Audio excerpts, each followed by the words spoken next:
아줌마, 오늘 밤 같이 자려면 얼마야? 분식집 사장을 희롱한 조폭들, 그들이 마주한 것은 UDT 출신이자 투스타 여군 출신의 괴물이었고 이후 그녀에게 개박살 나면서 펼쳐지는 이야기입니다. 부산국제시장. 미로처럼 얽힌 골목, 만물상처럼 늘어선 좌판, 억센 사투리와 흥정이 뒤섞여 용광로처럼 들끓는 곳. 항구의 짠내와 기름진 어묵 냄새, 갓 볶아낸 씨앗 호떡의 달콤한 향기가 공기 중에 뒤섞여 이곳이 부산의 심장부임을 증명하고 있었다. 그 거대하고 혼란스러운 시장의 한복판, 깡통시장으로 넘어가는 길목에 작은 분식집 하나가 섬처럼 자리 잡고 있었다. 간판 이름은 파도분식. 가게의 주인 백파도.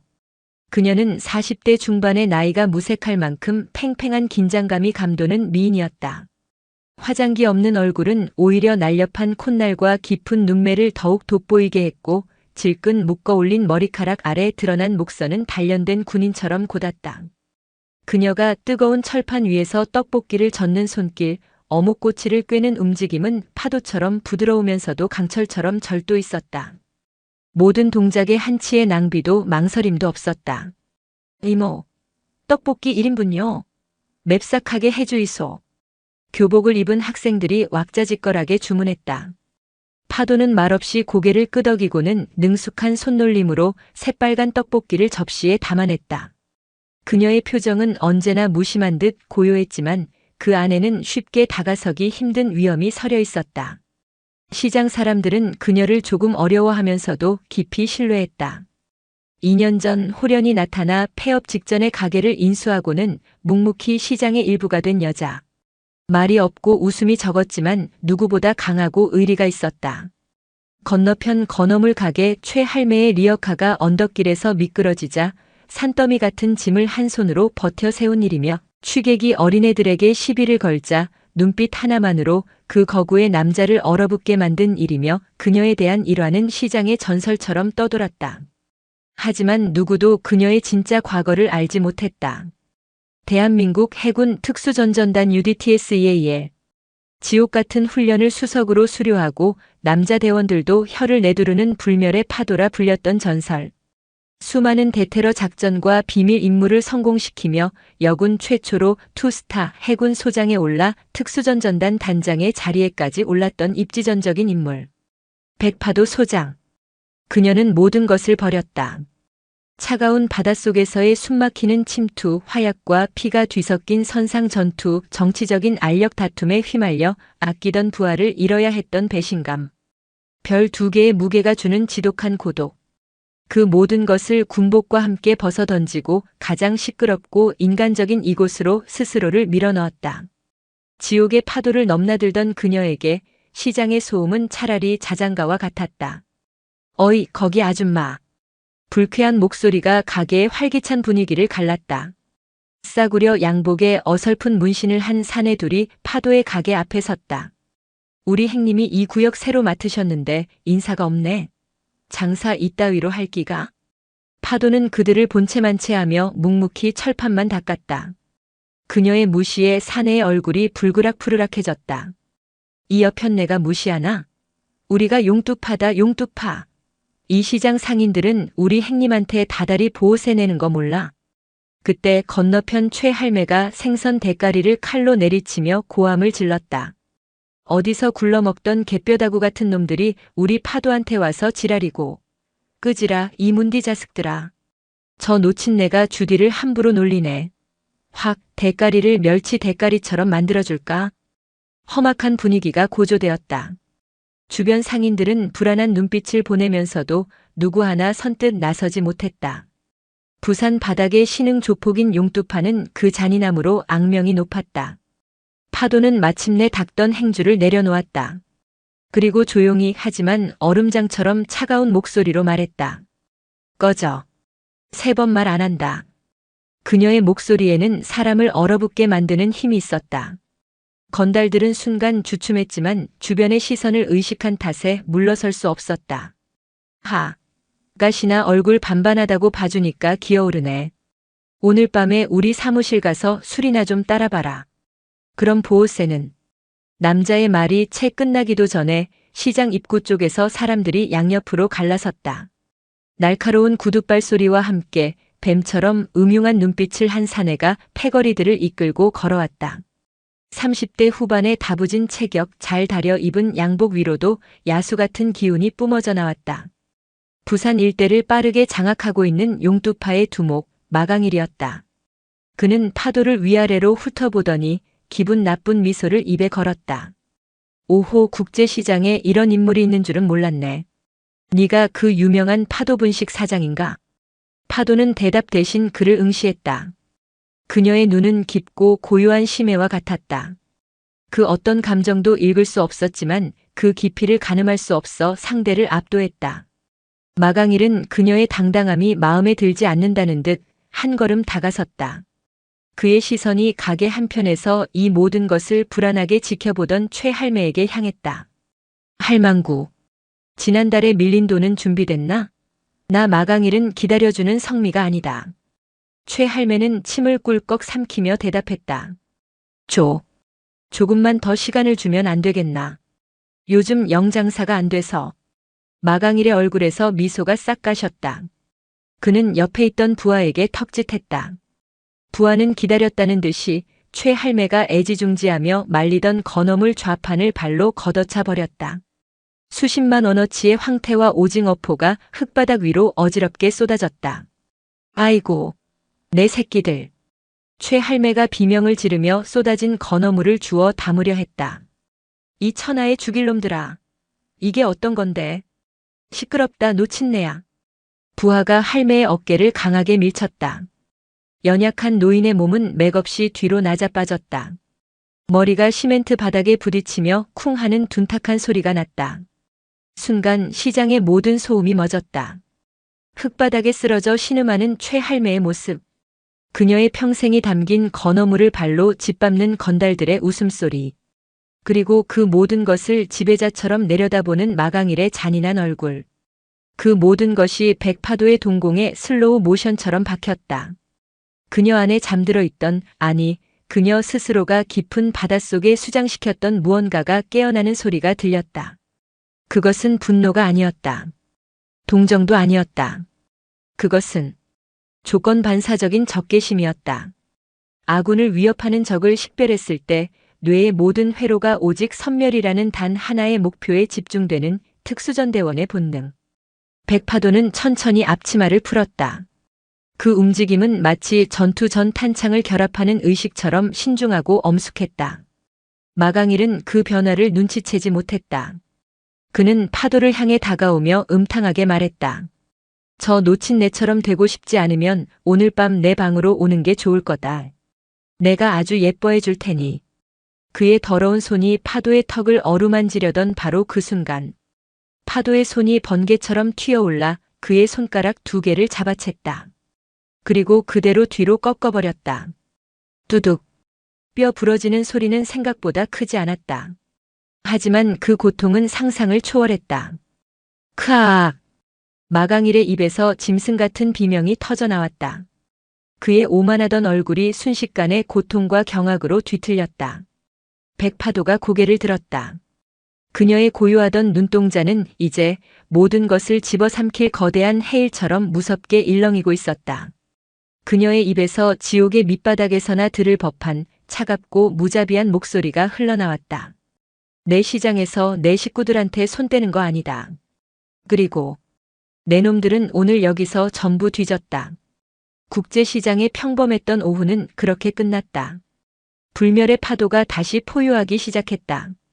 정적. 마강일의 고통스러운 비명만이 국제시장 한복판을 갈랐다. 방금 전까지 기세등등하던 용두파 조직원들은 눈앞의 광경을 믿을 수 없다는 듯 굳어버렸다. 그들의 두목, 마강일의 손가락이 부자연스러운 각도로 꺾인 채 분식집 여주인의 손에 붙들려 있었다. 여자의 얼굴은 무표정했지만 그 눈은 살기로 번뜩이고 있었다. 이 미친년이 뭐해? 전연을 안 조지고. 마강일이 악을 썼다. 그제야 정신을 차린 부하들이 욕설을 뱉으며 일제히 파도에게 달려들었다. 가장 앞에 있던 놈이 묵직한 주먹을 그녀의 안면에 날렸다. 파도는 잡고 있던 마강일의 몸을 방패처럼 앞으로 휙 돌렸다. 커! 부하의 주먹은 정확하게 마강일의 얼굴에 처박혔다. 비명과 함께 코피가 터져 나왔다. 파도는 거기서 멈추지 않았다. 마강일의 몸을 그대로 앞으로 밀어붙이며 달려들던 다른 조직원들을 덮치게 했다. 볼링핀처럼 서너 명이 뒤엉켜 넘어졌다. 순식간에 공간이 확보되었다. 죽여! 한 놈이 칼을 뽑아들고 파도의 복부를 향해 깊숙이 찔러왔다. 보통 사람이라면 피하거나 막는 데 급급했겠지만 파도는 달랐다. 그녀는 반보 앞으로 전진하며 상대의 칼 든 팔 안쪽으로 파고들었다. 동시에 그녀의 왼손은 칼날처럼 변해 남자의 목젖을 강하게 찔렀다. 억하는 소리와 함께 남자의 눈이 뒤집히며 숨길이 막혔다.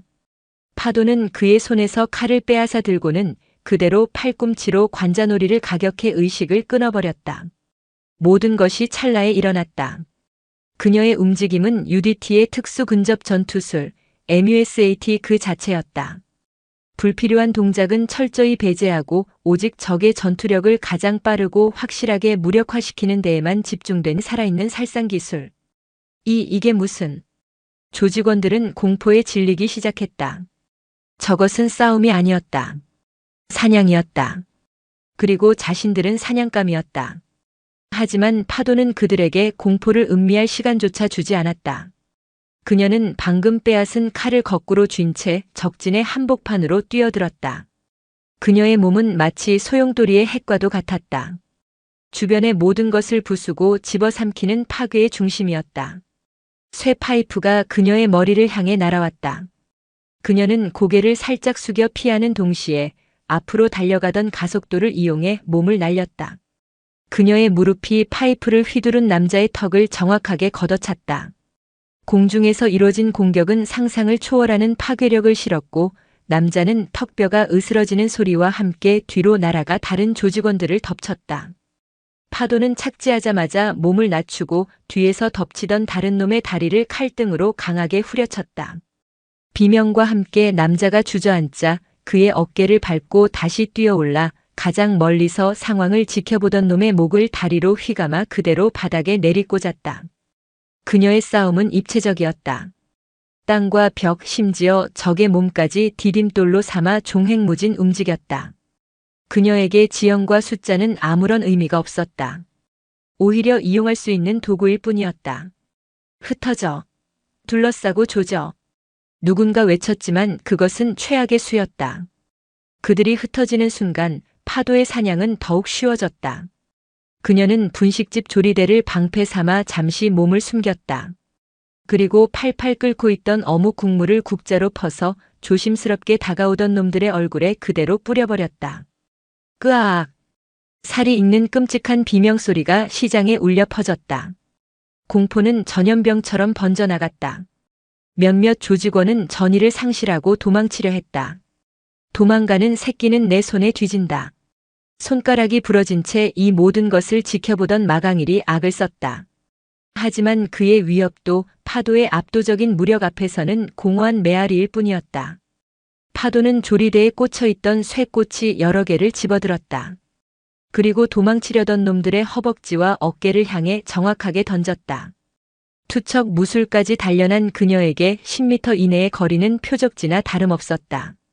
퍽퍽 하는 소리와 함께 쇠꼬치가 근육에 깊숙이 박혔고 도망치던 놈들은 비명을 지르며 나뒹굴었다. 이제 서 있는 것은 거의 없었다. 10여 분. 그 짧은 시간 동안 20명에 가까운 용두파의 정예 조직원들은 신음하는 고깃덩어리가 되어 바닥을 뒹굴고 있었다. 시장은 피와 비명, 그리고 뜨거운 어묵 국물 냄새로 아수라장이 되었다. 파도는 천천히 마강일에게 다가갔다. 그녀의 옷은 여기저기 찢기고 얼굴에는 피가 묻어 있었지만 그녀의 눈은 조금도 지친 기색 없이 차갑게 타오르고 있었다. 네. 내년 정체가 뭐냐? 대체 뭐냐고. 마강일은 공포에 질려 물었다. 그는 부산의 어둠 속에서 산전수전 다 겪은 베테랑이었지만 이런 종류의 존재는 처음이었다. 이것은 인간이 아니었다.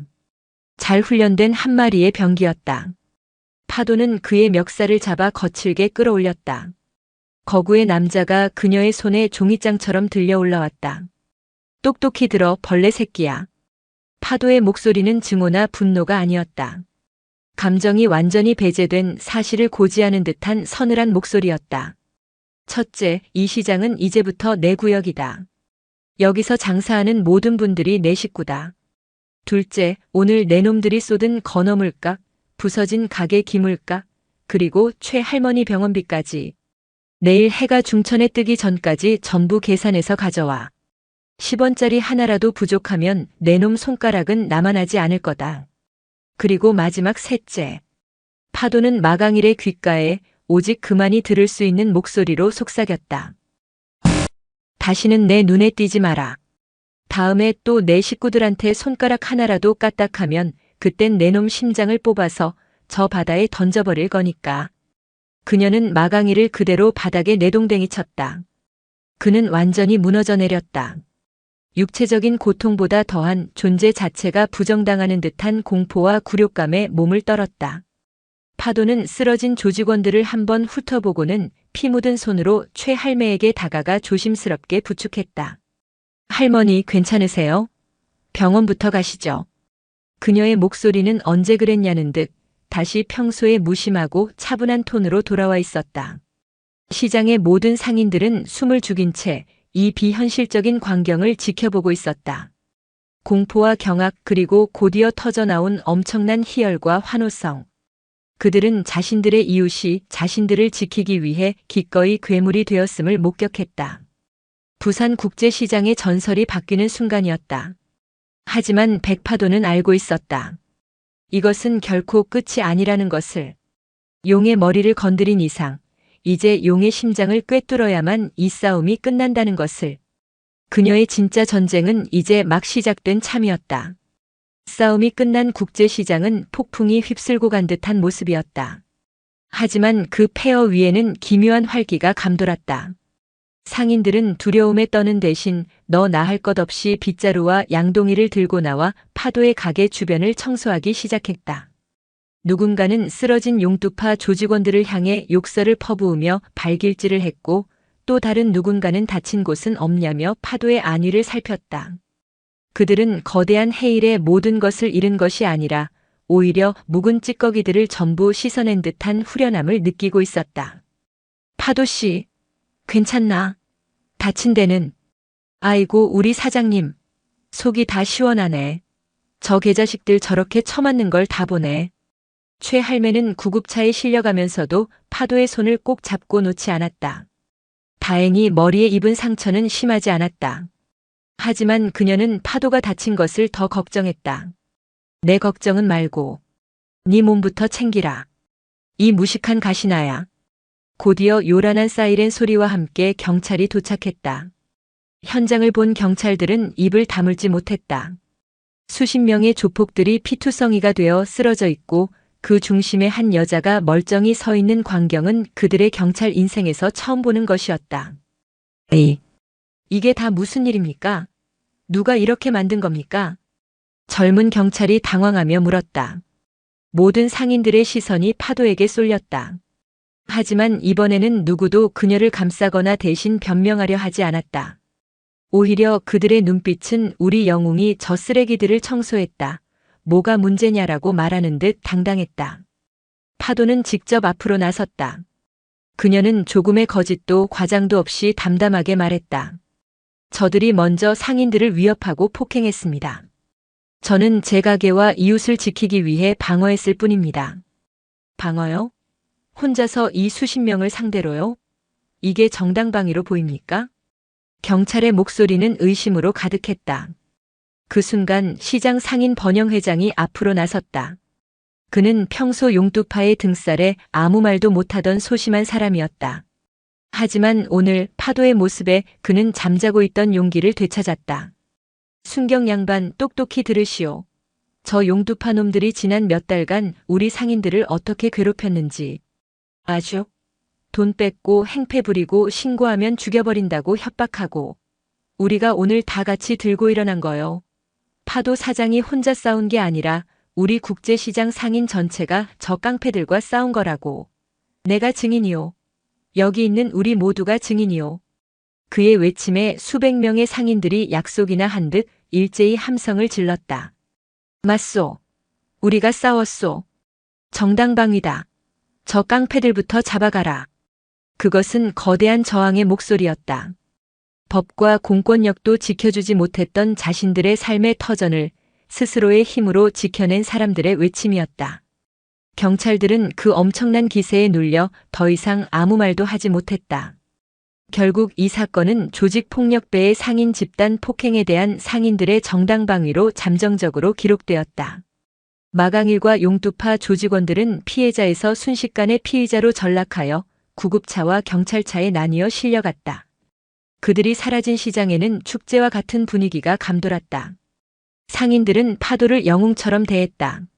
하지만 파도는 그들의 환호 속에서 조용히 자신의 가게로 돌아왔다. 그녀의 마음은 조금도 기쁘지 않았다. 오히려 이제부터 시작될 더 큰 싸움에 대한 냉정한 계산이 머릿속을 채우고 있었다. 마강일은 단순한 동네 깡패가 아니다. 배후가 있다. 오늘 그가 보여준 조직력과 자금력은 분명 상부 조직의 지원 없이는 불가능한 것이었다.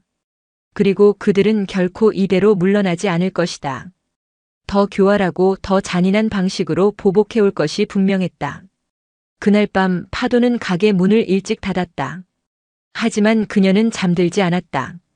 대신 낡은 노트북을 켜고 수년 만에 봉인해 두었던 암호화된 통신 채널에 접속했다. 그녀가 군을 떠나면서 만약의 사태를 위해 남겨두었던 단 하나의 비상 연락망이었다. 수신이는 그녀가 가장 신뢰했던 부하이자 지금은 국방정보본부 해외 파트에서 중령으로 복무 중인 강태석이었다. 짧은 메시지를 보낸 지 몇 분 지나지 않아 즉각 답신이 왔다. 스톰 수신. 문제 발생했습니까, 단장님? 그는 여전히 그녀를 단장님이라 부르고 있었다. 정보 조회가 필요하다. 부산 기반 용두파. 그리고 그 배후 조직. 자금 흐름, 주요 인물, 약점. 가능한 모든 것을. 알겠습니다. 하지만 단장님 어째서? 묻지 마. 이건 내 개인적인 일이다. 복귀하시는 겁니까? 강태석의 질문에 파도는 잠시 망설였다. 그녀는 키보드 위에서 손가락을 멈추고 창밖 어둠이 내린 국제시장을 바라보았다. 그녀가 지켜야 할 새로운 작전 구역이었다. 아니, 내 새로운 작전 구역을 지키는 것뿐이다. 그녀는 정보를 기다리는 동안 또 다른 준비를 시작했다. 어둠 속에서 그녀의 눈은 과거 적진에 침투하기 직전의 특수요원처럼 차갑게 빛나고 있었다. 전투는 끝났지만 전쟁은 이제부터였다. 그녀는 혼자서 거대한 조직을 상대로 보이지 않는 전쟁을 시작할 참이었다. 헤일이 지나간 자리에는 더 큰 헤일이 밀려오고 있었다. 그리고 백파도는 그 모든 것을 집어삼킬 가장 거대한 파도가 될 준비를 하고 있었다.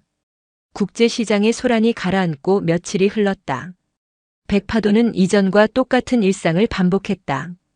새벽에 일어나 육수를 끓이고 손님을 맞고 가게를 정리했다. 하지만 그녀의 내면은 고요한 폭풍의 눈과 같았다. 밤이 되면 그녀는 가게 안쪽 작은 방에서 암호화된 위성통신으로 강태석 중령이 보내온 정보를 분석하며 보이지 않는 전쟁을 준비하고 있었다. 스톰 송신. 1차 보고.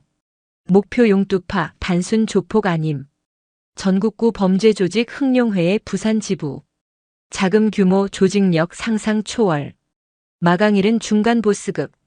이들의 주 수입원은 시장 상납금이 아닌 부산항을 통한 밀수. 마약, 총기, 심지어 인신매매까지. 연계된 해외 조직, 국내 정치권 비호 세력까지. 단장님, 이건 개인이 상대할 수 있는 수준이 아닙니다. 당장 손 떼십시오. 너무 위험합니다. 강태석의 경고는 절박했다. 하지만 파도의 눈은 오히려 더 차갑게 빛났다. 그녀는 군에 있을 때부터 알고 있었다. 이 나라를 좀먹는 가장 큰 적은 전방의 주적이 아니라 내부의 부패한 기생충들이라는 것을. 그리고 그녀는 그 기생충들의 실체를 두 눈으로 확인해야만 했다. 한편 부산의 한 고급 병원 특실. 마강일은 온몸에 깁스를 한 채 침대에 누워 있었다. 육체의 고통보다 더 끔찍한 것은 굴욕감과 공포였다. 그날의 악몽이 계속해서 그를 괴롭혔다. 그 여자 백파도의 마지막 속삭임은 그의 뼛속까지 파고들어 영혼을 얼어붙게 만들었다. 내 놈 심장을 뽑아서 저 바다에 던져버릴 거니까. 그는 두려웠다. 하지만 그를 더 두렵게 만드는 것은 조직 흑룡회의 분노였다. 그의 실패로 인해 부산항을 통한 핵심 사업 라인 하나가 통째로 노출될 위기에 처했다. 아니나 다를까 병실 문이 열리고 검은 양복을 입은 사내가 들어섰다. 그는 마강이를 경멸의 눈빛으로 내려다보며 상부의 메시지를 전했다. 회장님께서 실망이 크시다. 동네 시장 계집 하나 정리 못해서 이 사달을 냈으니 일주일 준다. 내가 싼 똥 내 손으로 직접 치워. 그 여자 목을 가져오든 무릎을 꿇리든. 만약 처리 못하면 내 심장이 부산 앞바다에 던져질 거다. 그것은 사형 선고나 다름없었다. 마강일은 살아남기 위해 발버둥 쳐야 했다. 그는 부서진 손가락의 고통을 참으며 수족들에게 명령을 내렸다. 그 미친년 뒷조사해.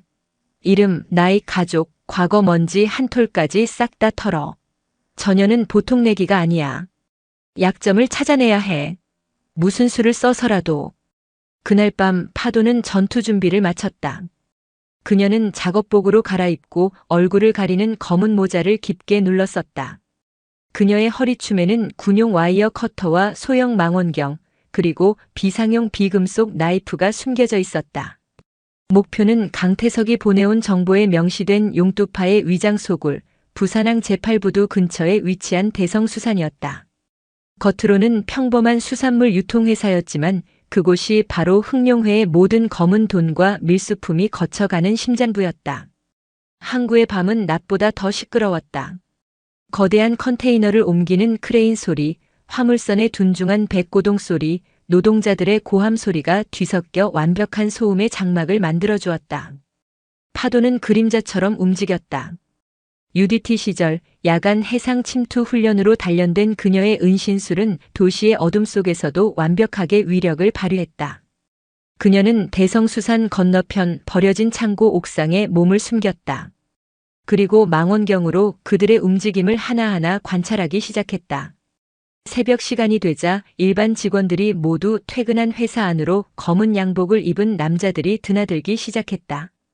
감시 카메라의 위치, 경비들의 교대 시간과 동선, 건물의 취약한 환풍구와 배수관 위치까지. 그녀는 모든 정보를 머릿속에 지형도처럼 그려 넣었다. 바로 그때였다. 회사 뒤편의 거대한 냉동 컨테이너 쪽에서 미세한 움직임이 포착되었다. 마강일의 부하들이 컨테이너 문을 열고 안에서 무언가를 끌어내고 있었다. 처음에는 물건이라고 생각했다. 하지만 망원경에 초점을 맞춘 순간 파도의 심장이 얼어붙었다. 그것은 사람이었다. 겁에 질린 채 울고 있는 앳되어 보이는 동남아 여성들이었다. 좋기 10명은 넘어 보였다. 그들은 화물처럼 거칠게 다뤄지며 어딘가로 끌려갔다. 인신매매. 보고서에 적혀있던 글자가 끔찍한 현실이 되어 그녀의 눈앞에 펼쳐졌다. 한 소녀가 발버둥 치다 넘어졌다. 그러자 조직원 중 하나가 소녀의 머리채를 잡고 욕설을 퍼부으며 질질 끌고 갔다. 소녀의 절망적인 비명이 밤 공기를 갈랐지만 항구의 소음에 묻혀 누구에게도 닿지 않았다. 파도는 입술을 깨물었다. 너무 세게 깨문 나머지 입안에서 비릿한 피맛이 느껴졌다. 그녀의 마음속에서 무언가가 무너져 내렸다. 처음 이 싸움을 시작한 것은 자신의 안위와 이웃을 지키기 위한 방어였다. 하지만 이제는 아니었다. 이것은 방어가 아닌 응징이 되어야만 했다. 저 악마 같은 놈들을 이 땅에서 완전히 뿌리 뽑아야 하는 선멸전이었다. 그녀는 더 이상 망설이지 않았다. 그녀의 임무는 단순한 정보 수집에서 인질 구출과 적의 핵심 시설 파괴로 변경되었다. 그녀는 조용히 허리춤에서 와이어를 꺼내 건물 사이를 연결하는 낡은 전력선에 걸었다. 그리고 한 마리의 검은 표범처럼 소리 없이 어둠 속을 활강하여 대성수산 건물 옥상으로 잠입했다. 그녀의 눈은 이제 고요한 파도가 아니었다. 모든 것을 쓸어버릴 분노의 해일 그 자체였다. 그녀는 이제 단순한 분식집 주인이 아니었다. 악을 심판하기 위해 지옥의 바다에서 돌아온 UDT의 전설, 불멸의 파도였다. 놈들의 소굴, 용의 굴은 오늘 밤 그녀로 인해 피의 파도에 잠기게 될 것이었다. 대성수산 건물 옥상. 차가운 바닷바람이 백파도의 얼굴을 스쳤다. 그녀는 몸을 낮춰 옥상 구조물 뒤에 몸을 숨겼다. 아래층에서는 조직원들의 저속한 농담과 웃음소리가 희미하게 들려왔다. 그 웃음소리가 방금 전 끌려가던 소녀들의 비명과 겹쳐지며 그녀의 분노를 더욱 차갑게 만들었다. 감정에 휘둘리지 마라. 분노는 연료로 쓰되 머리는 차갑게 유지하라. UDT 시절 교관이 귀에 못이 박히도록 외치던 말이었다. 그녀의 첫 번째 목표는 적의 눈을 멀게 하는 것이었다.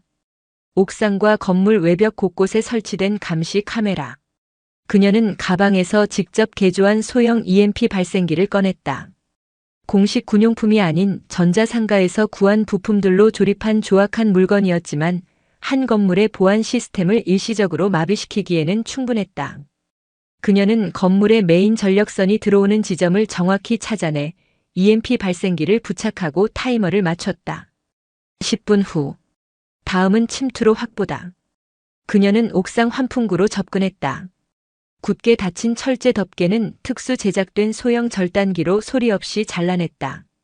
좁고 먼지 쌓인 환풍구 안으로 몸을 밀어넣으며 그녀는 과거의 기억을 떠올렸다. 적국의 핵시설에 침투하던 작전, 해적들에게 점령당한 유조선의 기관실로 잠입하던 순간들. 그때에 비하면 이것은 동네 놀이터 수준이었다. 환풍구는 건물의 중앙 복도 천장으로 이어져 있었다. 그녀는 아래를 내려다보며 내부 구조와 적의 배치를 마지막으로 확인했다. 인신매매로 끌려온 여성들은 지하 창고에 감금되어 있을 확률이 높았다. 그리고 그들의 밀수 장부와 검은 돈은 최상층, 보스의 사무실에 있을 터였다. 동시에 두 가지 목표를 타격한다. 그녀는 계획을 세웠다. 먼저 증거를 확보하고 그들의 돈줄을 끊는다. 그리고 인지를 구출하여 혼란을 야기하며 빠져나온다.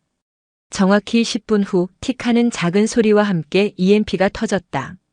건물 전체의 조명이 일순간 깜빡이더니 모든 것이 암흑과 정적에 휩싸였다. 비상등도 감시 카메라도 통신망까지 모두 먹통이 되었다. 뭐야? 정전이가? 두꺼비집 확인해봐라. 혼란은 작전 성공의 가장 중요한 요소다.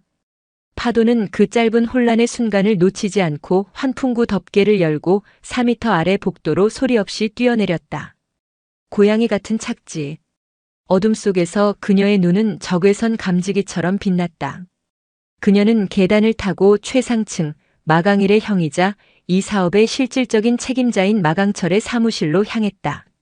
복도에서 마주친 조직원 2명을 그녀는 소음기 달린 권총에 장전된 마취총으로 소리 없이 잠재웠다. 사무실 문은 굳게 잠겨 있었지만 그녀가 직접 제작한 락픽 앞에서는 무용지물이었다.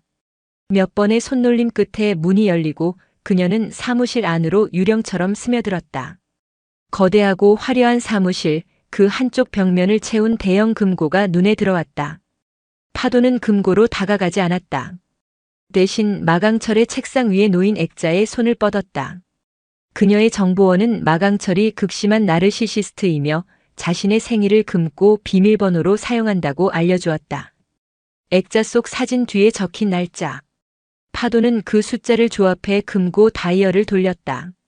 철컥하는 소리와 함께 육중한 금고 문이 열렸다. 금고 안에는 현금 다발과 함께 그녀가 찾던 것이 있었다. 부산항을 통해 들어오고 나간 모든 밀수품의 목록, 거래 장부, 그리고 그들과 결탁한 세관 직원과 경찰 정치인들의 이름이 담긴 비밀 장부. 흑룡회를 뿌리 뽑을 수 있는 결정적인 증거였다. 그녀는 장부를 방수 가방에 쓸어 담았다. 그리고 떠나기 전 금고 안에 작은 선물을 남겼다. 강력한 소위탄이었다. 타이머를 30분으로 맞췄다. 이 사무실은 그들의 모든 돈과 함께 한 줌의 재로 변할 터였다. 증거 확보를 마친 그녀는 다음 목표인 지하 창고로 향했다. 지하로 내려갈수록 경비는 삼엄해졌다.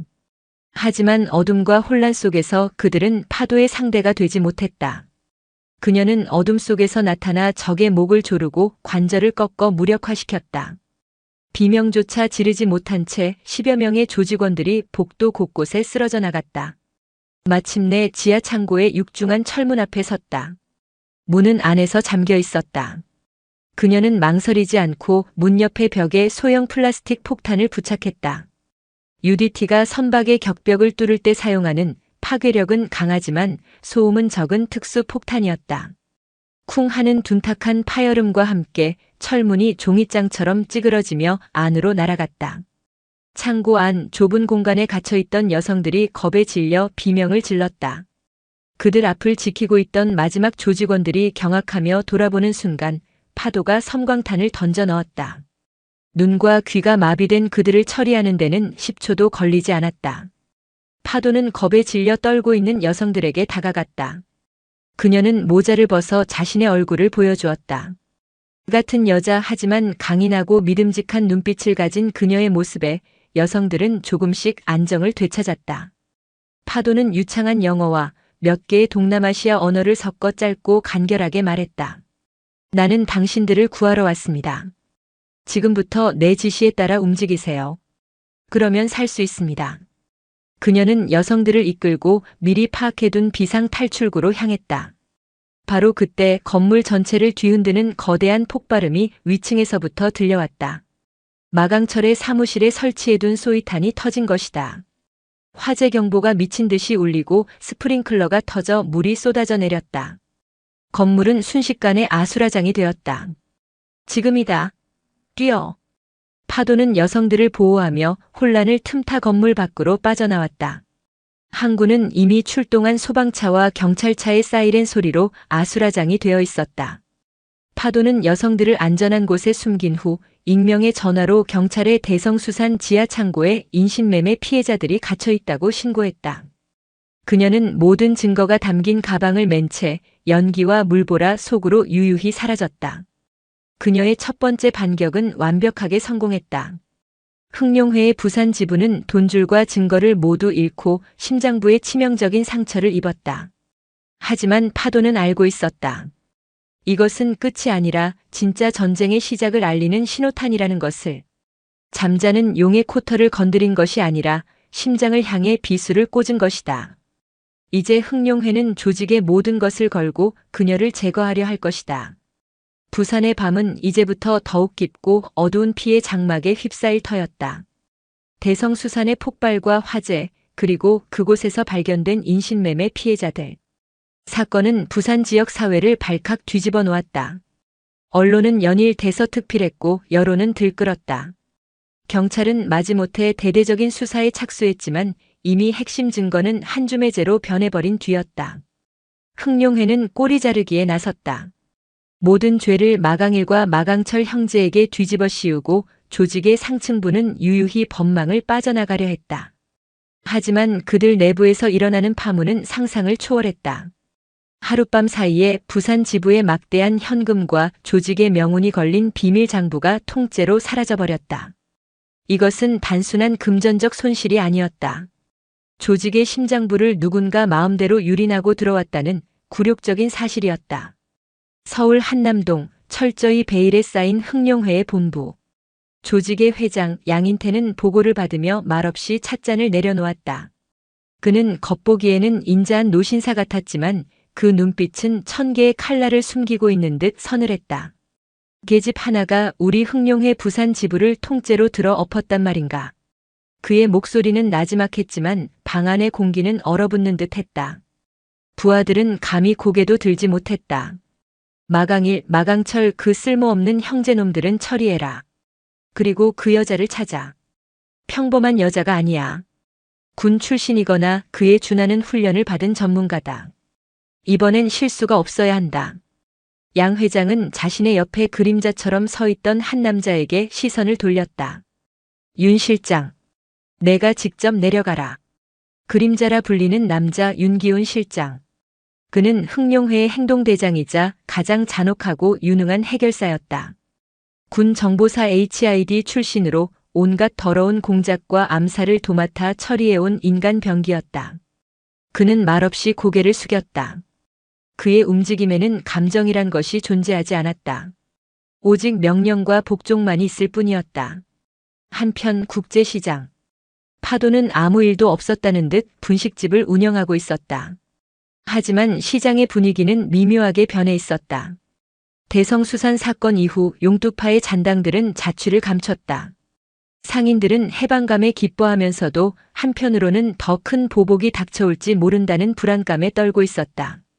그리고 그 불안의 시선은 조용히 파도를 향하고 있었다. 그녀가 시장의 영웅인 것은 맞았지만 동시에 그녀로 인해 시장 전체가 위험에 처했다는 생각도 스멀스멀 피어오르고 있었다. 파도는 그 변화를 느끼고 있었다. 그녀는 침묵 속에서 흥룡회의 다음 수를 기다렸다. 예상대로 그들의 보복은 상상 이상으로 교활하고 잔인했다. 첫 번째 사건은 건어물 가게 최 할매에게서 일어났다. 가게의 원인을 알 수 없는 불이 나 평생을 바쳐 일군 가게가 반쯤 타버렸다. 소방서는 누전으로 결론 내렸지만 파도는 알고 있었다. 그것이 흥룡회의 첫 번째 경고라는 것을. 두 번째 사건은 정육점 김 사장에게 일어났다. 외동딸이 하굣길에 뺑소니를 당했다. 다행히 목숨은 건졌지만 다리가 부러져 병원에 입원해야 했다. 경찰은 범인을 잡지 못했다. 공포가 시장을 잠식하기 시작했다. 그것은 물리적인 폭력보다 더 무서운 심리적인 압박이었다. 흥룡회는 파도를 직접 공격하지 않았다. 대신 그녀가 지키려 했던 사람들, 그녀의 약점을 하나씩 파괴하고 있었다. 파도를 돕고 지지했던 상인들이 차례로 불행한 사고를 당하자 사람들은 동요하기 시작했다. 파도 씨 때문에 이게 무슨 일이고, 우리가 괜히 저 깡패들을 건드려서. 원망의 목소리가 들려오기 시작했다. 상인들은 파도를 피하기 시작했다. 그녀의 가게 앞을 지날 때면 애써 눈길을 돌렸다. 파도는 순식간에 영웅에서 재앙을 몰고 온 불청객으로 전락하고 있었다. 파도는 묵묵히 모든 것을 감내했다. 그녀는 자신 때문에 고통받는 이웃들을 보며 심장이 찢어지는 듯한 죄책감을 느꼈다. 하지만 여기서 무너질 수는 없었다. 그녀가 무너지면 모든 것이 끝장이었다. 바로 그날 저녁이었다. 가게 문을 닫으려는 파도 앞에 한 남자가 나타났다. 깔끔한 정장 차림, 어디 하나 흠잡을 데 없이 단정한 모습. 하지만 그의 눈빛은 뱀처럼 차가웠고 온몸에서는 피비린내가 나는 듯한 착각이 일었다. 윤기훈 실장이었다. 그는 손님인 척 가게 안으로 들어와 의자에 앉았다. 떡볶이 1인분 주시겠습니까? 그의 목소리는 감정이 배제된 듯 평온했다. 파도는 아무 말 없이 떡볶이를 담아 그의 앞에 놓았다. 윤기훈은 꼬치로 떡 하나를 찍어 맛을 보더니 나지막이 말했다. 맛이 좋군요. 회장님께서 왜 그토록 당신에게 관심을 가지시는지 알 것 같습니다. 그는 파도를 똑바로 쳐다보았다. 백파도 소장님. 아니, 이제는 그냥 사장님이라고 불러야 하나요? 해군 특수전전단 불멸의 파도. 참으로 대단한 이력입니다. 파도의 눈빛이 순간 흔들렸다. 그녀의 정체를 알고 있었다. 마강일 따위와는 차원이 다른 진짜 적의 등장이었다. 우리 회장님께서는 관대하신 분입니다. 당신의 능력을 높이 마지막 기회를 주시기로 했습니다. 윤기훈은 냅킨으로 입가를 훔치며 본론을 꺼냈다. 당신이 가져간 장부 내일 정오까지 원래 있던 곳에 돌려놓으십시오. 그리고 우리 부산 사업에서 완전히 손을 떼고 쥐 죽은 듯이 살아간다면 회장님께서는 이번 일을 없던 것으로 해주시겠답니다. 이 시장 사람들의 안전도 보장해드리지요. 그것은 회유이자 마지막 통첩이었다. 만약 거절한다면? 파도가 차갑게 물었다. 윤기훈은 희미하게 미소 지었다. 그 미소는 악마의 그것처럼 섬뜩했다. 거절이라는 선택지는 없습니다. 만약 당신이 어리석은 고집을 부린다면. 그는 창밖 건너편 가게에서 걱정스럽게 이쪽을 쳐다보고 있는 최 할매를 턱짓으로 가리켰다. 저 할머니가 내일 아침 변사체로 발견될 겁니다. 그 다음 날은 저 정육점 사장 딸이겠지요. 당신이 항복할 때까지 매일 한 명씩 당신이 지키려 했던 모든 것들이 당신 때문에 죽어나가는 꼴을 직접 보게 될 겁니다. 선택은 당신의 몫입니다, 백파도 씨. 그 말을 남기고 윤기훈은 조용히 일어나 가게를 나섰다. 탁자 위에는 떡볶이값 10,000원이 놓여 있었다. 파도는 홀로 남겨졌다. 사방이 벽으로 막힌 듯한 절망적인 상황. 그녀의 힘은 한 개인을 상대하고 하나의 조직을 부수는 데에는 강력했지만 이렇게 비열하고 집요한 심리전 앞에서는 무력했다. 그녀가 싸우려 할수록 그녀의 소중한 사람들만 다쳐나갈 뿐이었다. 그녀는 선택의 기로에 섰다. 항복하고 모든 것을 포기할 것인가? 아니면 모두의 희생을 각오하고 이길 수 없는 전쟁을 계속할 것인가? 어둠이 내린 국제시장, 그녀의 작은 분식집 안에서 불멸의 파도는 가장 혹독하고 외로운 밤을 맞이하고 있었다. 윤기운이 사라진 분식집 안 공기는 유리처럼 차갑고 팽팽했다. 그의 마지막 말은 사형 선고처럼 백파도의 귓가를 맴돌았다. 선택은 당신의 몫입니다. 하지만 그녀에게 선택지 따위는 처음부터 존재하지 않았다. 항복은 죽음보다 더한 굴욕이며 동료를 버리고 혼자 살아남는 것은 UDT의 정신이 아니었다. 그녀는 고개를 들었다. 창밖 공포에 질려 그녀를 외면하면서도 차마 가게를 떠나지 못하고 서성이는 상인들의 모습이 보였다. 그들은 그녀를 원망하면서도 한편으로는 그녀가 다시 한번 기적을 만들어주길 바라고 있었다. 그들의 약한 믿음이 오히려 그녀의 심장을 더 강하게 옥죄었다. 나 때문에. 죄책감이 이한유처럼 그녀를 깊은 곳으로 끌어당겼다. 그러나 그녀는 잠식당하지 않았다. UDT의 혹독한 훈련은 극한의 상황에서 감정을 통제하고 가장 이성적인 판단을 내리도록 그녀를 단련시켰다. 그녀는 슬픔과 분노를 연료로 전환했다. 심장은 뜨겁게 타올랐지만 머리는 빙산처럼 차가워졌다. 정면 대결은 자살행위다. 저놈은 내가 감정적으로 폭발하길 기다리고 있어. 윤기훈은 사냥개다. 그리고 사냥개는 사냥감이 예측 가능한 방향으로 도망칠 때 가장 강하다. 그렇다면 예측을 부숴야 한다. 판 자체를 뒤엎어야 한다. 파도는 결심했다. 그녀는 윤기훈의 게임에 기꺼이 참여하기로 했다. 단 그 게임의 룰은 그녀가 정한다. 그녀는 가게 정리를 마치고 낡은 공중전화 부스로 향했다. 윤기훈은 떠나기 전 생각이 바뀌면 연락할 방법을 찾을 수 있을 것이라는 말을 남겼다. 그의 오만함은 자신이 파도의 모든 것을 감시하고 있다는 자신감에서 비롯된 것이었다. 파도는 그 감시망을 역이용하기로 했다. 그녀는 일부러 주변을 두리번거리며 초조한 연기를 펼쳤다. 그리고 수화기를 들고 과거 용두파가 사용하던 대포폰 번호로 전화를 걸었다. 그 번호는 이미 윤기훈의 손에 넘어가 있을 터였다. 나다. 역시 현명한 선택을 할 줄 알았습니다, 백 소장님. 수화기 너머 윤기훈의 목소리는 여전히 평온했다. 장부 넘기겠다. 대신 조건이 있다. 말씀하시죠. 오늘 밤 자정 부산 감천문화마을. 어린 왕자 동상이 있는 곳에서 교환한다. 나 혼자 갈 테니 너도 혼자 와라. 그리고 더 이상 시장 사람들은 건드리지 마. 혼자라 당신을 어떻게 믿습니까? 못 믿겠으면 이 판은 없는 거다. 장부는 바다에 버릴 테니 너는 매일 아침 시장에서 시체를 치우면 되겠지. 선택은 내 놈 몫이야. 파도는 일부러 거칠게 말했다. 절박함에 내몰린 여자처럼. 잠시 침묵이 흘렀다. 윤기훈은 그녀의 제안을 받아들일 수밖에 없었다. 장부를 회수하는 것이 그의 최우선 임무였기 때문이다. 좋습니다. 오늘 밤 자정 감천에서 보죠. 하지만 딴 생각은 하지 마십시오. 그 마을 전체에 제 사람들이 깔려 있을 테니 당신의 작은 움직임 하나까지 전부 지켜보고 있을 겁니다. 알겠다. 전화를 끄는 파도는 잠시 눈을 감았다. 미끼를 물었다. 이제부터는 시간과의 싸움이었다. 그녀는 곧장 부산역으로 향했다. 그곳 물품 보관함에는 그녀가 만일을 위해 준비해둔 비상용 장비가 숨겨져 있었다. 군을 떠날 때 그녀의 옛 부하였던 한무기 전문가가 만들어준 것이었다. 가방 안에는 총기류는 없었다. 대신 더욱 치명적인 것들이 들어있었다. 소음과 섬광을 최소화한 특수 섬광탄, 굵은 철사를 단숨에 끊어내는 절단기, 벽을 타고 오르기 위한 그래플링 훅, 그리고 그녀의 손에 맞게 특수 제작된 티타늄 합금의 군용 나이프 2자루. 그녀의 다음 목적지는 한적한 부둣가의 낡은 해양 스포츠용품점이었다. 가게의 주인은 UDT에서 전설적인 폭파 교관으로 불렸던 불곰 최상사였다. 그는 저녁 후 조용히 낚시꾼들을 상대하며 살고 있었다. 아이고 단장님, 이게 얼마만입니까? 최상사는 파도를 보고 버선발로 뛰어나왔다.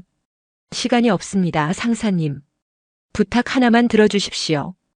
파도는 단도직입적으로 말했다. 그녀의 비장한 표정에 최상사는 군말 없이 그녀를 가게 안쪽의 비밀 작업실로 안내했다. 말씀만 하십시오. 단장님 명령이라면 미사일이라도 만들어드립니다. 미사일은 필요 없습니다. 대신 감천문화마을 일대의 통신을 30분간 완벽하게 마비시킬 수 있는 제머가 필요합니다. 그리고 저를 위한 빠른 보트 한 척과 해안 탈출 루트를 확보해 주십시오. 그녀는 동시에 암호화된 통신으로 강태석 중령에게 마지막 요청을 보냈다. 스톰 마지막 지원 요청.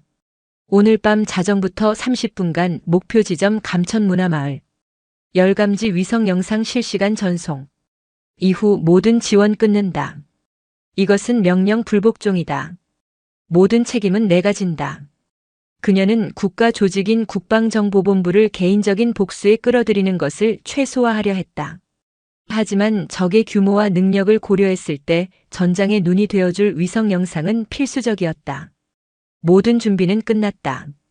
해가 지고 부산의 산비탈에 자리한 감천문화마을에 하나둘씩 불이 켜지기 시작했다. 알록달록한 집들이 계단식으로 늘어선 모습은 평화로운 동화 속 풍경 같았지만 오늘 밤 이곳은 피비린내 나는 사냥터가 될 터였다. 파도는 약속 시간보다 몇 시간이나 일찍 마을의 가장 어두운 골목으로 잠입했다. 그녀는 관광객인 척 낮 동안 이미 마을의 모든 지형 지물을 머릿속에 입력해둔 상태였다. 좁고 미로 같은 골목길, 수없이 얽힌 계단, 가파른 지붕들. 이곳은 윤기훈에게는 함정이겠지만 그녀에게는 완벽한 요새였다. 그녀는 고양이처럼 소리 없이 움직이며 교전 예상 지점 곳곳에 자신만의 표시를 해두었다. 눈에 띄지 않는 함정들. 어두운 골목 모퉁이에 뿌려둔 날카로운 압정, 발을 헛디디기 쉬운 계단에 발라둔 기름, 그리고 유사시 자신의 위치를 적에게 오인하게 만들 소음 발생 장치까지. 모든 준비를 마친 그녀는 약속 장소가 한눈에 내려다 보이는 건너편 건물의 낡은 물탱크 뒤에 몸을 숨겼다. 손목시계의 초침이 자정을 향해 달려가고 있었다. 그녀의 심장은 놀라울 정도로 평온했다. 이것은 그녀에게 익숙한 작전 직전의 고요함이었다. 그녀의 눈에 약속 장소인 어린 왕자 동상 주변으로 어둠 속에서 움직이는 인형들이 들어왔다. 윤기훈은 혼자가 아니었다. 최소 10명. 그들의 움직임은 일반 조폭과는 차원이 달랐다. 잘 훈련된 용병들이었다. 역시 만만하게 보지 않았군. 파도는 차갑게 미소 지었다. 상관없다. 사냥감이 많아질 뿐이니까. 자정 정각. 그녀의 이어폰에서 강태석이 보내는 미세한 신호음이 울렸다. 위성 영상이 연결되었다는 신호였다. 동시에 최상사가 만든 통신 제머가 작동하기 시작했다. 이제 저들은 외부와 단절된 고립된 섬이 되었다. 파도는 가짜 장부가 둔 묵직한 서류 가방을 들고 물탱크 뒤에서 천천히 모습을 드러냈다. 그리고 약속 장소를 향해 걸어갔다. 사방에서 자신을 향해 겨눠진 총구의 레이저 포인터가 느껴졌지만 그녀는 아랑곳하지 않았다. 그녀는 지금 호랑이 굴로 걸어 들어가는 양이 아니었다. 자신이 만들어 놓은 거대한 거미줄의 중심으로 먹잇감들을 유인하는 검이었다. 오늘 밤 이 미로 속에서 살아남는 것은 오직 한 명뿐일 터였다. 자정의 감천문화마을을 감싼 것은 무거운 침묵과 짙은 어둠이었다. 백파도는 약속 장소인 어린 왕자 동상 앞에 섰다. 그녀의 등 뒤로는 부산항의 야경이 보석처럼 펼쳐져 있었지만 그 아름다움을 감상할 여유 따위는 없었다. 공기 중에는 팽팽하게 당겨진 활시위 같은 긴장감이 감돌았다. 어둠 속에서 윤기훈이 모습을 드러냈다. 그의 뒤로는 그림자처럼 10명의 용병들이 나타나 파도를 완벽하게 포위했다. 그들은 각국의 특수부대 출신들로 구성된 흑룡회의 최정예 처형팀이었다. 손에는 소음기가 달린 기관단총이 들려 있었다. 약속은 지키는군, 백소장. 윤기훈의 목소리는 여전히 감정이 없었다. 장부는 가져왔다. 이제 시장 사람들은 건드리지 마라. 파도는 서류 가방을 발밑에 내려놓았다. 물론이지. 장부만 확인되면 당신과 시장 모두 조용한 일상을 되찾게 될 거다. 윤기훈이 부하에게 눈짓했다. 한 용병이 전자 스캐너를 들고 다가와 가방을 스캔하기 시작했다. 도청장치나 폭발물이 없는지 확인하려는 것이었다. 바로 그 순간이었다. 지금 파도가 입모양으로 작게 속삭였다. 그녀의 이어폰으로 강태석의 마지막 메시지가 들려왔다. 행운을 빕니다, 단장님. 치이그. 최 상사가 만든 통신 제머가 최대 출력으로 가동되며 마을 전체를 강력한 전파의 장막으로 뒤덮었다. 용병들의 귀에 꽂힌 최첨단 통신 장비에서 의미 없는 잡음이 터져나왔다. 통신 두절. 뭐야, 무슨 일이야? 그들이 당황하는 찰나 파도가 발밑에 숨겨두었던 소형 섬광탄의 스위치를 눌렀다. 펑 하는 소음 없는 섬광이 터져나오며 용병들의 시야를 순간적으로 하얗게 만들었다. 그 찰나의 순간 파도는 이미 움직이고 있었다. 그녀는 어린 왕자 동상을 박차고 뛰어올라 가장 가까운 건물의 지붕 위로 몸을 날렸다. 그리고 미리 설치해둔 그래플링 훅을 이용해 소리 없이 반대편 건물의 어둠 속으로 사라졌다. 놓치지 마. 전원 추격하라. 시력을 회복한 윤기훈이 분노에 찬 목소리로 외쳤다. 처형팀은 일사불란하게 흩어져 미로 같은 골목으로 파도를 추격하기 시작했다. 본격적인 사냥이 시작되었다. 하지만 누가 사냥꾼이고 누가 사냥감인지는 아직 아무도 몰랐다. 파도는 지붕과 지붕 사이를 고개하듯 넘나들었다. 그녀의 이어폰으로는 위성에서 보내오는 열감지 영상이 실시간으로 전송되고 있었다. 파란색 배경 위로 그녀를 추격하는 11개의 붉은 인간 형체가 선명하게 보였다. 그녀는 적들의 위치와 이동 경로를 손바닥 내려다보듯 파악하고 있었다. 3명은 우측 골목, 2명은 계단 아래, 나머지는 윤기훈과 함께 중앙로로 분산되는군. 어리석은 놈들. 파도는 가장 먼저 단독으로 움직이는 2명을 처리하기로 했다.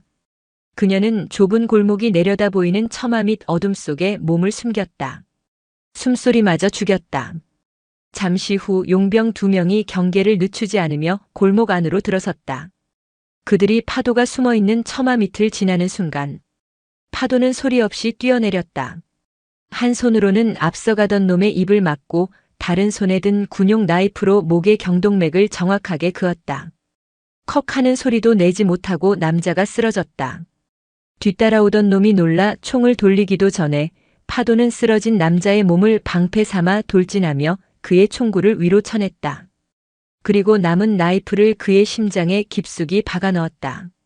2명을 처리하는 데 걸린 시간은 단 5초. 시체는 어둠 속으로 조용히 사라졌다. 파도는 다시 지붕 위로 올라가 다음 사냥감을 물색했다. 이번 목표는 계단 아래를 수색하던 2명이었다. 그녀는 허리춤에서 소음이 거의 없는 특수 개조된 소형 석궁을 꺼냈다. 볼트 끝에는 강력한 마취제가 묻어 있었다. 쉬그. 가느다란 파공음과 함께 볼트가 어둠을 갈라 한 용병의 목에 정확히 명중했다. 그는 소리 한 번 지르지 못하고 쓰러졌다. 옆에 있던 동료가 이상을 느끼고 돌아보는 순간 2번째 볼트가 그의 관자놀이를 꿰뚫었다. 4명. 남은 것은 7. 하지만 윤기훈은 만만한 상대가 아니었다. 그는 부하들과의 통신이 끊기고 그들이 하나씩 사라지자 즉시 상황을 파악했다. 전원 중앙광장으로 집결. 이건 함정이다. 목표는 우리를 각계 격파하려는 거다. 그는 남은 부하들을 이끌고 사방이 트여 있는 가장 넓은 공간으로 이동했다. 더 이상의 손실을 막고 파도를 열린 공간으로 끌어내어 화망을 구성하려는 전술적 판단이었다. 파도는 이어폰을 통해 그들의 움직임을 보며 혀를 찼다. 역시 정보사 출신답군. 하지만 그녀는 이미 다음 수를 준비해둔 상태였다. 그녀는 광장이 내려다 보이는 시계탑 꼭대기에 숨어 있었다. 그리고 그곳에는 최 상사가 만들어준 또 다른 선물이 있었다. 연막탄이었다. 일반 연막탄이 아닌 열감지 영상까지 차단하는 특수 입자가 섞인 연막탄이었다. 파도는 시계탑 아래 광장으로 연막탄 여러 개를 투척했다. 순식간에 광장은 한치 앞도 보이지 않는 짙은 연기로 뒤덮였다. 콜록, 콜록, 제기랄 연막이다. 전방주시, 아무거나 쏘지 마. 용병들이 혼란에 빠진 사이 파도는 시계탑에서 뛰어내렸다. 그녀는 방독면과 함께 적외선 고글을 착용하고 있었다. 그녀의 눈에 연기 속에서 허둥대는 용병들은 선명한 표적일 뿐이었다. 이제부터는 일방적인 학살이었다. 그녀는 연기 속을 유령처럼 오가며 소음기 달린 권총과 나이프로 적들을 하나씩 처리해 나갔다. 크악! 뒤에! 비명과 총성이 연기 속에서 울려 퍼졌지만 그들의 총알은 허공만을 갈랐다. 잠시 후 연기가 걷히기 시작했을 때 광장에는 윤기훈만이 홀로 서 있었다. 그의 주변에는 쓰러진 부하들의 시체가 널려 있었다. 나와라, 백파도. 윤기훈은 미친 듯이 소리쳤다. 그의 냉정하던 얼굴은 분노와 굴욕감으로 일그러져 있었다. 숨지 말고 나와 정정당당하게 붙어. 정정당당? 그의 등 뒤 어둠 속에서 파도의 목소리가 들려왔다. 내 놈들 같은 쓰레기들에게 그런 단어는 사치다. 윤기훈이 반사적으로 뒤돌아 총을 난사했다. 하지만 그곳엔 아무도 없었다. 파도의 목소리는 그의 왼쪽에서 다시 오른쪽에서 사방에서 들려오는 듯 했다. 심리전이었다. 마침내 윤기훈이 탄환을 모두 소진하고 거친 숨을 몰아쉬는 순간 파도가 그의 눈앞에 나타났다. 두 명의 인간 병기. UDT의 전설과 HID의 그림자. 그들의 마지막 싸움이 시작되었다. 두 사람은 총을 버리고 오직 맨손과 나이프만으로 격돌했다. 그들의 싸움은 무용처럼 화려하면서도 사륙처럼 잔인했다. 모든 합이 치명적인 급소를 노렸고 모든 움직임이 상대의 숨통을 끊기 위한 것이었다.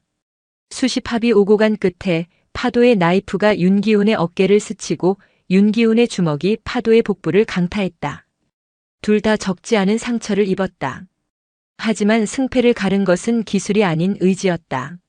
내 놈은 돈 때문에 싸우지만 파도는 복부의 고통을 참으며 윤기훈의 품으로 파고들었다. 나는 지켜야 할 사람들이 있다. 그녀는 모든 힘을 실어 윤기훈의 다리 관절을 걷어찼다. 균형을 잃고 무너지는 그의 목에 그녀는 나이프를 들이댔다. 싸움은 끝났다. 내가 졌어, 윤기훈. 파도가 숨을 몰아쉬며 말했다. 윤기훈은 피를 토해내며 오히려 웃었다. 내가 졌다고? 하, 웃기는군. 넌 아무것도 몰라. 넌 처음부터 끝까지 회장님의 손바닥 위에서 놀아난 것뿐이야. 내가 왜 내 정체를 그렇게 쉽게 알았을 것 같나? 그의 말에 파도의 눈이 흔들렸다. 내군 기록, 내부 정보를 회장님께 넘긴 게 누군지 알아? 바로 내가 믿는 정보다, 국방정보본부다. 그들 중 누군가가 이미 회장님의 사람이야. 넌 국가에게도 조직에게도 버려진 거라고. 충격적인 진실이었다. 그녀가 유일하게 믿었던 연결고리마저 이미 썩어 있었다. 그녀가 벌인 이 모든 싸움이 거대한 연극의 일부였을지도 모른다는 생각에 현기증이 일었다. 바로 그 순간이었다. 위잉. 날카로운 소음과 함께 어디선가 날아온 드론이 파도의 눈앞에서 강력한 전기를 방출했다. 고압 전류에 감전된 파도는 나이프를 놓치고 그대로 의식을 잃고 쓰러졌다. 쓰러지는 그녀의 눈에 어디선가 나타난 검은 복장의 사내들이 자신과 윤기훈을 둘러싸는 모습이 희미하게 보였다. 그들의 팔에 붙은 마크는 흑룡회도 경찰도 아니었다. 생전 처음 보는 외국의 국기였다. 차가운 시멘트 바닥의 감촉에 백파도는 천천히 의식을 되찾았다. 머리가 깨질 듯 아팠고 온몸의 근육이 비명을 질렀다. 마지막 기억은 정체불명의 드론에게 공격당하던 순간이었다. 그녀는 조심스럽게 눈을 떴다. 사방이 막힌 좁은 창고 안이었다. 손과 발은 강력한 케이블 타이로 묶여 있었다. 일어났나? 맞은편에서 목소리가 들려왔다. 같은 처지로 묶여있는 윤기훈이었다. 그의 얼굴은 엉망이었지만 눈빛만은 여전히 날카롭게 살아있었다. 상황 파악은 되나, 백 소장? 우린 둘 다 좆됐다. 그의 말대로였다.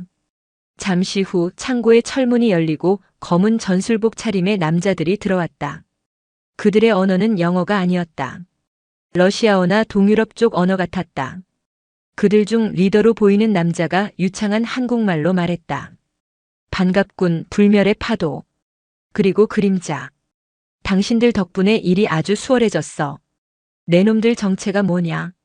파도가 차갑게 물었다. 우리는 당신들이 훔친 물건의 진짜 주인이다. 남자는 미소 지으며 말했다. 당신이 훔친 그 장부. 거기엔 흑룡회의 비리만 적혀 있는 게 아니야. 우리 조직 레드 마피아가 흑룡회를 통해 북한의 무기를 밀매한 거래 내역이 전부 담겨 있지. 만약 그게 세상에 공개되면 국제적인 문제로 비화될 거다. 그래서 우린 그걸 회수하러 온 거고. 모든 퍼즐이 맞춰졌다. 흑룡회는 단순한 범죄 조직이 아니라 국제적인 무기 밀매 조직과도 연계된 거대한 악의 축이었다.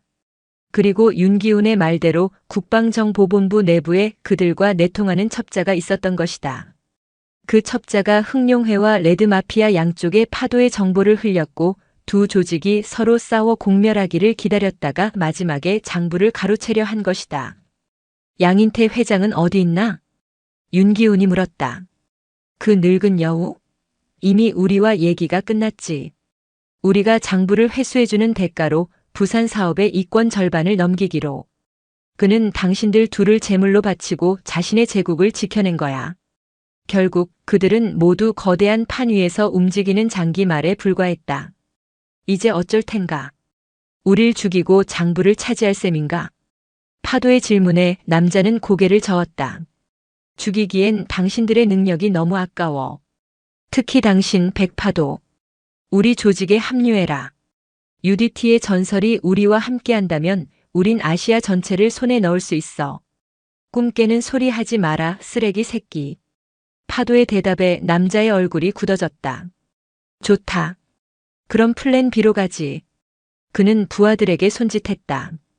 그들은 파도와 윤기훈을 거칠게 일으켜 세워 어딘가로 끌고 갔다.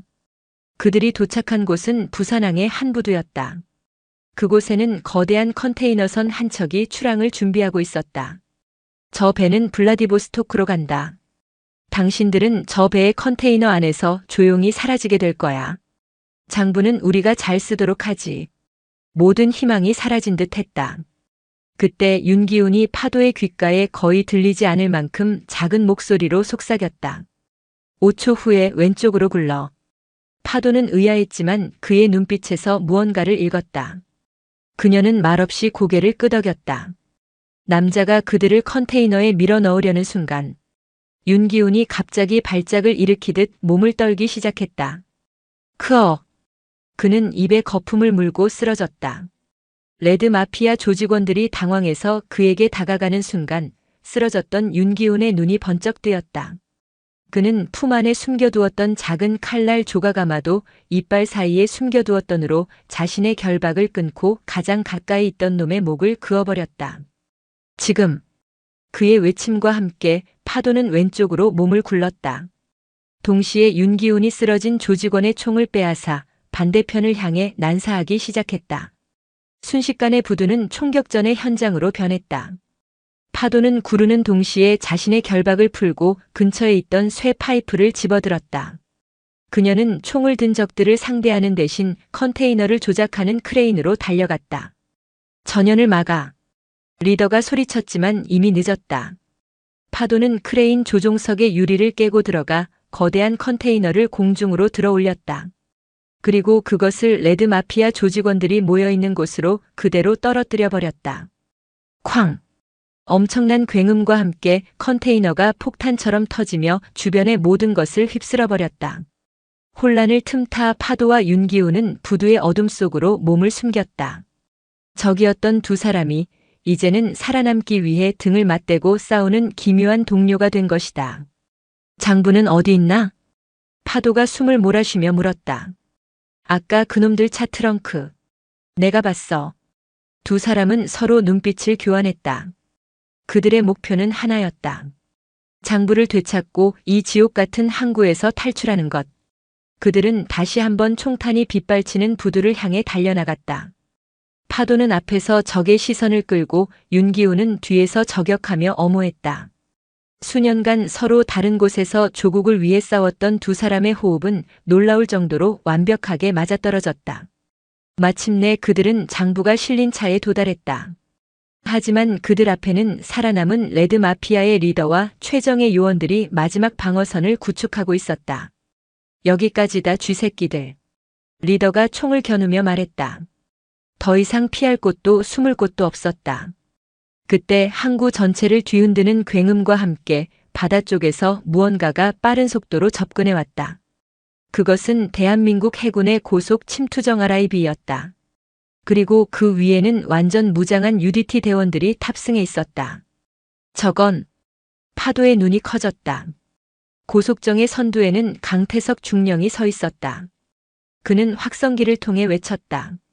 거기까지다 마피아 놈들아. 너희들은 대한민국 영해에서 불법 무장작전을 펼친 혐의로 모두 체포한다. 저항하면 사살하겠다. 강태석이 파도의 마지막 메시지를 받고 그녀가 단순한 정보 조회를 넘어 위험한 작전에 휘말렸음을 직감한 것이다. 그는 상부의 반대를 무릅쓰고 독단적으로 부대를 출동시켰다. 국가에 버림받은 영웅을 그 후배들이 구하러 온 것이다. 레드 마피아 조직원들은 망연자실했다. 일개 범죄 조직이 한 나라의 정규군을 상대할 수는 없었다. 상황이 종료되고 파도는 강태석 앞에 섰다. 명령 불복종입니다, 단장님. 강태석이 경례를 붙이며 말했다. 아니, 넌 훌륭한 군인이다. 파도는 그의 어깨를 두드려 주었다. 그녀의 시선은 옆에 서 있는 윤기훈에게 향했다. 그는 모든 것을 체념한 듯 순순히 UDT 대원들에게 수갑을 찼다. 이걸로 다 끝난 건가? 윤기훈이 나지막이 말했다. 아니. 파도는 장부가 든 가방을 움켜쥐며 멀리 동이 터오는 부산 앞바다를 바라보았다. 이제부터가 시작이다. 그녀의 손에 들린 장부는 이제 단순한 범죄의 증거가 아니었다. 그것은 썩어빠진 국가의 상층부와 국경을 넘어 암약하는 거대한 악의 세력을 모두 심판대에 올릴 수 있는 가장 강력한 무기였다. 그녀는 더 이상 혼자가 아니었다. 그녀의 뒤에는 그녀를 믿고 따르는 든든한 부하들이 있었고 그녀가 지켜야 할 국제시장의 이웃들이 있었다. 그녀의 마지막 전쟁은 이제 막 서막을 올린 참이었다. 부산항의 총성이 멎은 지 며칠이 흘렀다. 세상은 아무것도 모르는 듯 평온했다. 언론에서는 부산항에서 벌어진 외국계 범죄 조직과 국내 조폭의 이권 다툼을 관계 당국이 일망타진했다는 단신 기사만이 짧게 스쳐 지나갔을 뿐 그날 밤의 진실은 깊은 바닷속처럼 국가 기밀의 어둠 속에 잠겨 있었다. 하지만 보이지 않는 곳에서는 거대한 지각 변동이 일어나고 있었다. 부산 해운대 민간인의 접근이 철저히 통제된 국방정보본부의 안가. 통유리창 너머로 아침 햇살을 받아 부서지는 푸른 바다가 그림처럼 펼쳐져 있었다. 그 평화로운 풍경과는 대조적으로 안가의 회의실 내부는 얼음장처럼 차가운 공기가 감돌았다. 백파도와 강태석 중령, 그리고 청와대에서 급파된 국가안보실 제1차장 문성진이 탁자를 사이에 두고 마주 앉아 있었다. 탁자 위에는 그 모든 피바람의 원인이었던 흑룡의 비밀 장부가 놓여 있었다. 문 차장은 마른 침을 삼키며 말했다. 그의 얼굴에는 이 나라의 안위를 책임진 자의 깊은 고뇌가 서려 있었다. 이 장부의 파급력은 상상을 초월합니다. 흑룡회와 레드 마피아 그리고 북한과의 커넥션은 차라리 부차적인 문제입니다. 진짜 문제는 이 안에 이름이 적힌 자들입니다. 전현직 장차관, 국회의원, 검찰과 경찰, 그리고 우리 국방부 내부의 인물들까지. 이 명단이 공개되는 순간 대한민국 정부는 사실상 마비 상태에 빠질 겁니다. 강태석이 주먹을 쥐며 말했다. 그렇다고 덮을 수는 없습니다. 저 쓰레기들이 나라를 좀먹게 내버려 둘 수는 없습니다. 물론이요, 강중령. 하지만 정식 수사로는 불가능합니다. 저들은 법 위에 군림하는 자들이요. 수사가 시작되는 순간 내부에 포진한 끈아풀들이 모든 증거를 인멸하고 오히려 우리를 역공할 거요. 윤기훈의 말대로 국방정보본부 내부에도 이미 첩자가 있지 않소. 절망적인 상황이었다. 악의 실체는 확인했지만 그것을 도려낼 칼이 없었다. 그때 침묵을 지키고 있던 백파도가 입을 열었다. 칼이 없으면 만들면 됩니다. 모두의 시선이 그녀에게 쏠렸다. 그녀의 눈은 그 어느 때보다 깊고 고요했다. 공식적인 방법이 안 된다면 비공식적인 방법으로 처리해야죠. 국가의 이름이 아닌 그림자 속에서, 법의 심판이 닿지 않는 곳이라면 어둠 속에서 심판을 내리는 수밖에. 문 차장은 그녀의 의도를 파악하고는 잠시 망설이다가 결심한 듯 말했다. 사실 오늘 제가 여기 온 이유가 바로 그것 때문입니다, 백 소장님. 대통령께서도 같은 생각을 하고 계십니다.